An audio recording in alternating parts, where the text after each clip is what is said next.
Myself off my balcony for 10 subscribers.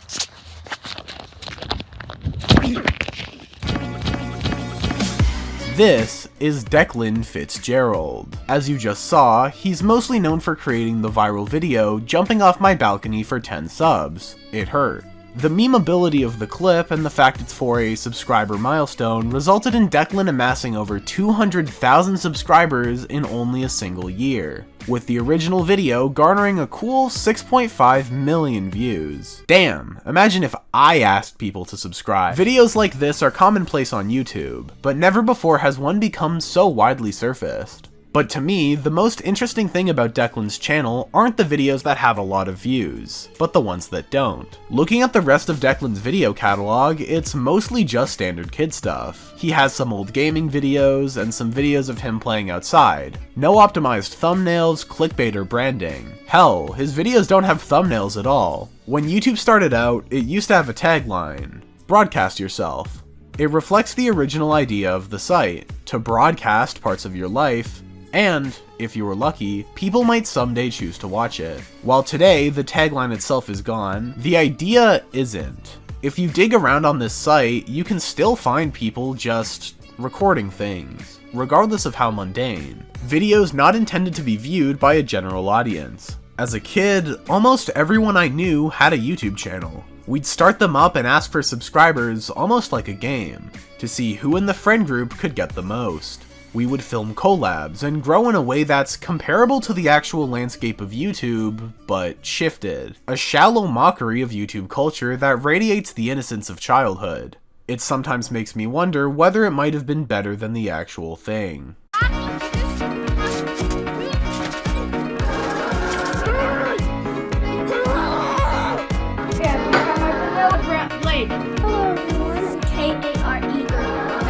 Being a professional YouTuber is a lot more mundane than any of them would have expected.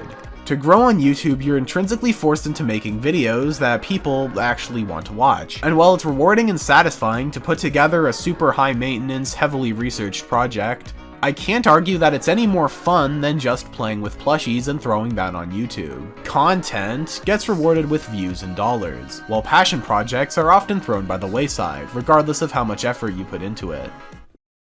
Many years ago, me and my friends were just posting videos and having fun. However many odd years later, it's weird to see that I'm the only one left. But it's not me.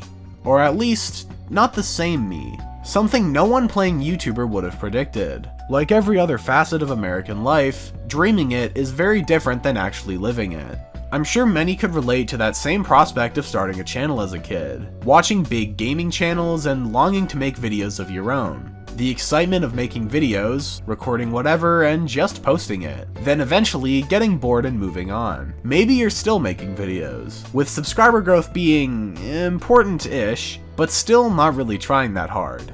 But, while uncommon, every so often a channel falls through the cracks. For every Brody CCD21 or Masked Man, there's a Declan Fitzgerald or EvanTube. Child channels that eventually bridge that gap between playing YouTuber and eventually becoming one. But kids on YouTube have always been a polarizing topic, both when they're in front of the camera and when they're idly watching the content. Online children's entertainment has always been a bit controversial. Many are critical of modern parents for allowing unmitigated internet access to babysit their children in lieu of hiring someone or doing it themselves. And plenty of kids' videos have been scrutinized in the past, revealing bizarre or unsavory content.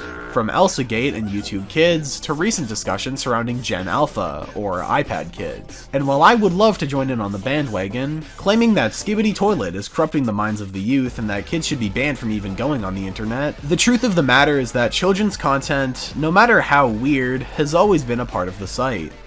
7 million years ago, I talked about a channel I watched as a little baby boy called Fun Video TV. This channel is bizarre, with mashups of every popular thing you could imagine dancing around to the worst music you've ever heard.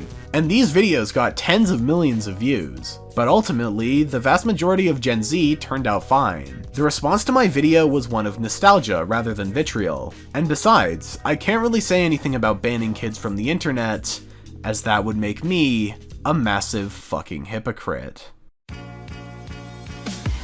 This is Ian LaRose, another child YouTuber based somewhere out of Canada. He's mostly known for his videos just doing whatever he wants, but mostly reviews and documentaries. His most popular video is What Killed the Plants vs. Zombies franchise.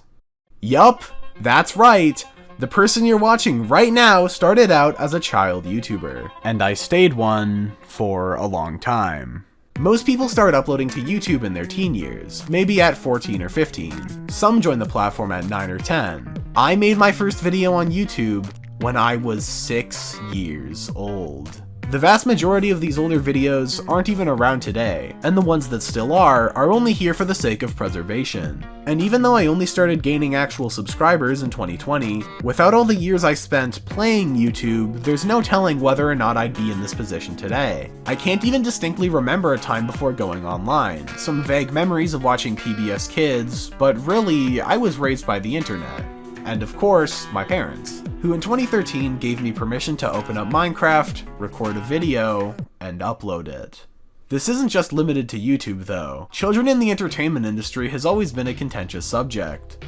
A lot of movies have kid characters, but sometimes grown adults can't do the job. Having child actors allows for more realistic child characters, but this comes with all of the deep-rooted challenges that come with being a child actor. On YouTube, things are a bit different. Social media influencer is consistently listed as one of the most wanted jobs worldwide, and technically speaking, there's nothing stopping anyone from just grabbing their phone and making videos. But of course, the vast majority of kids on YouTube aren't the ones uploading, they're the ones consuming. And there are a lot of kids on this platform. After all, who else would be able to spend all day watching videos on the internet?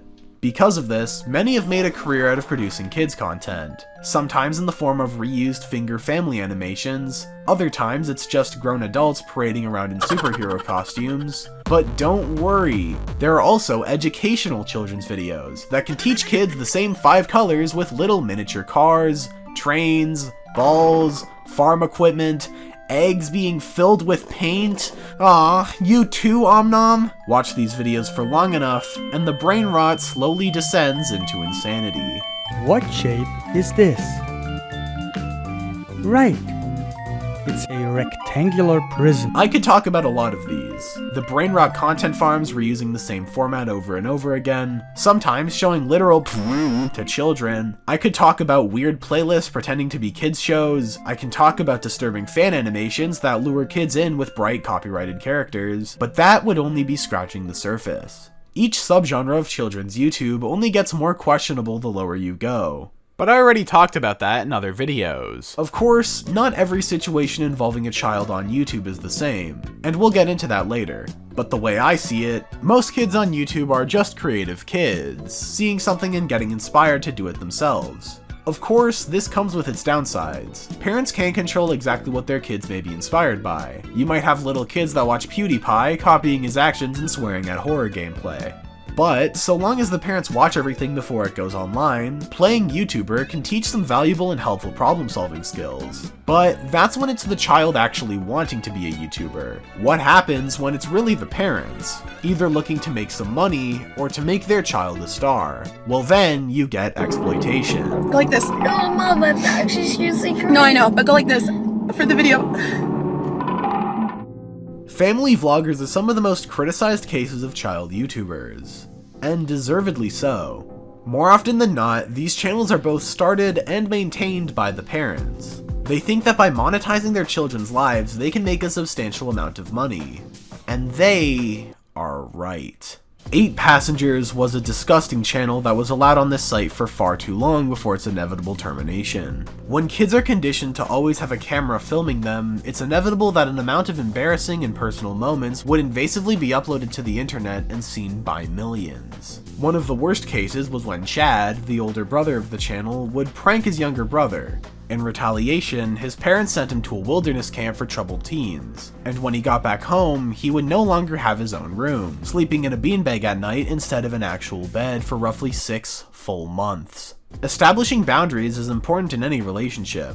which makes it all the more revolting to see the mother, Ruby Frank, a figure of authority, prying into her kids' lives, making everything they do public and damaging any sense of normalcy. Things ended up taking a dark turn. Ruby also had a tendency to withhold food from her kids as punishment, and was a big believer in tough love, as she put it.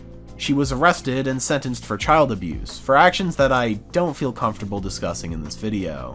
8 Passengers was one of the worst of them, but in the family vlogging scene, abuse is sadly all too common. After a while, the horrible parents of these channels realize they get more attention and money the more extreme and vile the content, and never has that rung truer than with Daddy05. To keep things short, Daddy05 was a channel dedicated to vlogging and pranking 5 kids, with the youngest son Cody receiving the brunt of the abuse. The channel was terminated a long time ago, with Mike Martin, the father of the channel, losing custody of his 2 youngest kids for his actions. He actually still has a channel today, with over 75,000 subscribers. About a tenth of his original fan base. Now that the kids have all grown up, I don't believe there's any more abuse depicted in these newer videos. But even then, it should most definitely be terminated for ban evasion, as Mike Martin is still the one behind the channel.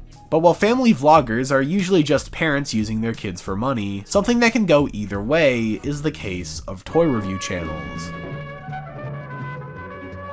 Toy review channels are a very interesting dynamic to me. It creates a symbiotic relationship between parent and child. The child is given whatever toys their heart desires, and if the videos do well, the parents can make money to buy more toys. And as someone who's dabbled in the occasional toy review myself, there's some serious money to be made here. But you don't need me to tell you that. Go to your local Walmart and you could probably find some Ryan's World surprise eggs, which you can record your child opening to maybe be as cool as Ryan someday. Ryan Kaji is the face of these sorts of channels, the insane rise of the Ryan's World brand spawning an entourage of copycat channels. For a while, it wasn't uncommon for mothers to record their children opening toys to see if the same explosive growth can happen to them. Over time, the Ryan's World brand grew, with original games, characters, toys, and a Nickelodeon TV show only adding to the empire. But along with all of the attention and money, also formed a collection of detractors, making various claims and critiques about his parents and their practices. The content itself almost feels dystopian. What started out as a little kid innocently playing with toys has slowly shifted and contorted into shallow corporate slop, made to be injected into the brains of kids. Ryan himself barely ever appears in the videos, and when he does, it comes off as awkward and disingenuous. He's entered puberty, has a deeper voice, and has clearly outgrown his own audience. It makes me wonder how long he's had to play a facade. Looks like the city needs my help.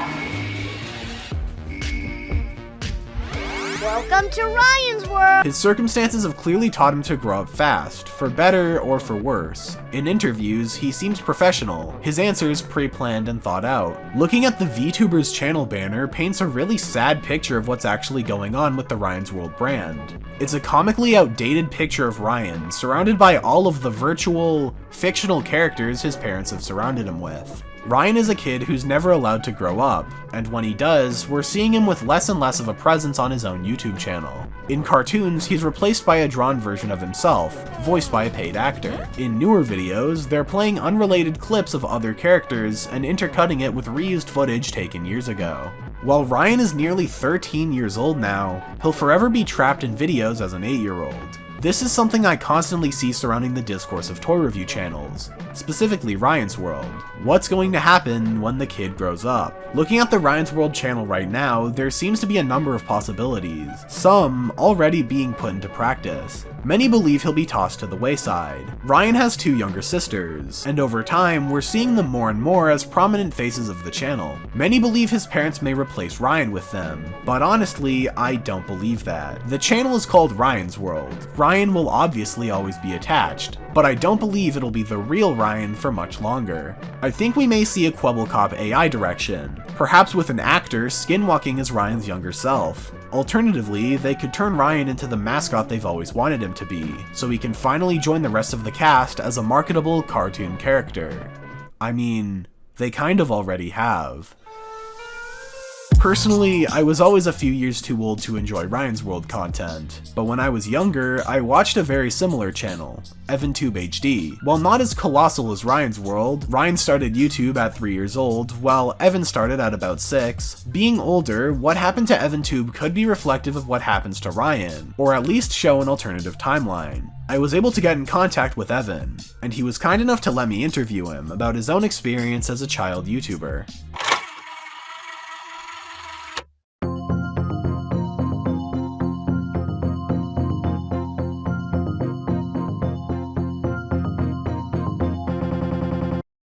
Hello, EvanTubeHD, YT, YouTube.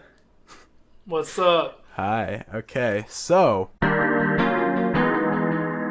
Well, it was definitely my idea, but I have no idea, like, I know I got, like, inspiration from, like, watching videos, but I don't remember at all what type of content I watched, so I have no idea what inspired the whole toy review thing. Yeah, no, I mean, I kind of just needed to, like, sit down for, like, however long it took to do the video. Yeah, I mean, I definitely didn't edit. I didn't make any thumbnails. I kind of just, yeah, you were the talent. I'd just sit down and open up the toy and go crazy. The only part that ever stressed me out was when I had to go somewhere and miss school to, like, go, I don't know, go fly to LA to record something. We've never had an editor. We've never, like, paid a thumbnail artist or editor. I don't know. My, like, dad's whole mindset is just like, you know, if we can just do it ourselves, it saves us money. So I just kind of learned how to do that myself. Yeah, I don't know. I feel like I've still experienced, like, most things I want to experience, like school and socially, I guess. I would say no. My friends joke about me having an ego, but I think that's just them joking. I don't know. I never go around, like, talking about my YouTube channel or anything like that to, like, anyone other than, like, my really, really close friends. Show up to I'm trying to think of an example. With the play button, like, strapped to the backpack. I don't know. Like, I'm not like that. I'll literally just go to school and, like, mind my own business, get my work done. I don't know. But while EvanTube has grown and matured just fine, his channel primarily benefiting him, what happens when all that YouTube success goes to your head at an early age? Something I notice about YouTubers is that they often mentally act the same age as when they got popular. Keemstar is pushing 50 and still talking about 20-year-old TikTok influencers. iDubbbz is 33 years old and just recently found out that the N-word is bad. And following this trend, Jack Doherty started YouTube at 12, with his first popular video at 13 years old. I'm not sure about you guys, but I was a fucking loser at 13. Despite starting YouTube at 6 years old, I only hit 1,000 subscribers in late 2020, when I turned 14, and didn't hit any big milestones until late the next year. I couldn't imagine coping with the amount of attention put onto me at such a young age. How does it feel to start a YouTube career? Personally speaking, I find it somewhat stressful. There's a lot more people watching me than what I'm used to. By age 15, Jack was already making a ton of money. A little drama with Ninja would only make his name more widespread. And over time, he would slowly become increasingly desperate for attention, picking fights and clout chasing bigger creators. Despite now being 20, he's still mentally acting 13. But I guess he's getting exactly what he wanted, being talked about by thousands as the perfect example of the damage internet fame can cause at an early age. Hopefully, the money was worth it. The curse of the child prodigy is to display great potential only for your skills or talents to become less and less impressive with age. Looking at myself, for example, making highly researched video essays is extra impressive when it's coming from someone who isn't even a legal adult. I can use being a child as an excuse for a bad project, or to ward off other responsibilities. But at the same time, it also raises its own anxieties and questions most people never even think about. I made my most popular video when I was 15 years old. I could very well go the rest of my career having peaked in high school, and that could be something I'll just have to live with forever. While Declan gained 200,000 subscribers in a year, the vast majority of his subscribers don't truly appreciate his videos. His channel has flatlined since late 2023, and hasn't had any real growth since. At the end of the day, the algorithm will deliver the people what they want, and what people want are highly produced, high-quality videos. Or children's slop, that too. I felt a similar feeling of anxiety about my old most popular video. If 13-year-old me was the one everyone knows, then who am I? Does all of the improvement mean anything if no one cares to watch? Earlier in this video, I talked about the small community of YouTubers from an old town I lived in long ago. I haven't talked to any of these people in years. I have no resentment or ill will towards them, we just never kept in touch and slowly drifted apart over time. But sometimes, it's okay for relationships to end. People can still have a massive impact on your life, even when they aren't in it for long. Some of them I've only ever talked to a handful of times. Yet, looking back on these videos gives me the same blended feelings of melancholy and nostalgia. That gets me thinking, will I go on to be remembered in the same way? As a kids channel people watched while growing up, before just getting up and leaving, only ever knowing me from content made years before my prime? Well, I guess it's that, or I'll never be remembered at all. And in that case, I'll just be a kid on YouTube. Just like Declan.